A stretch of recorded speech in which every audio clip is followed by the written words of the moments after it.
But man, do we have a little bit of, dare I say, bitterness?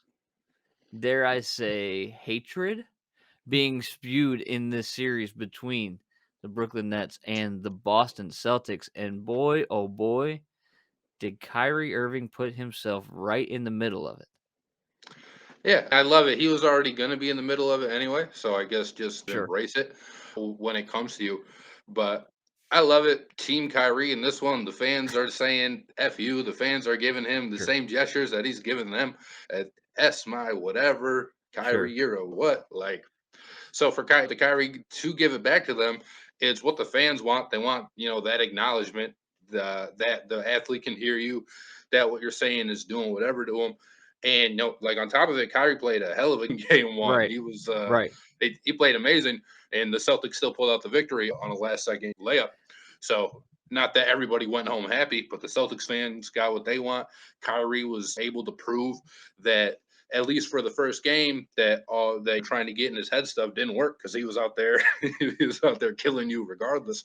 And honest to God, I think we need more of this in not just basketball, but in sports in general. Not to where you're going to cross the line and like go physically harm somebody, but if you're in the front row and you're out and you're yelling things at athletes, as long things can get you kicked out, and I've seen that before. If Good. you're There going to say should definitely something, be a line. yeah, yeah. If there's a line that's crossed, then yeah, get out of there. But if you're just out there shouting out F's and B's and whatever, and you're only directing it at the player or something, let it fly. And if they talk back to you, that's just part of the game.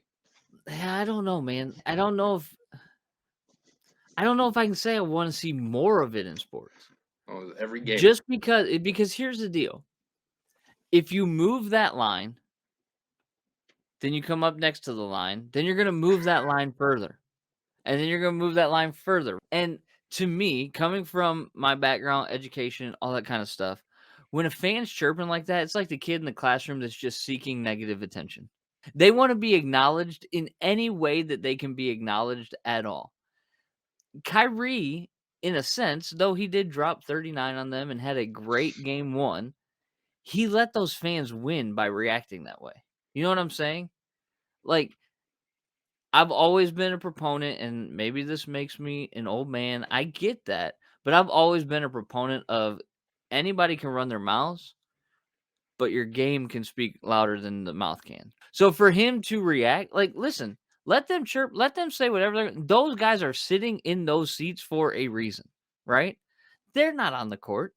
They're dealing with their own set of insecurities. Let them deal with those insecurities and just go dominate their team. They're not gonna have much to say after that.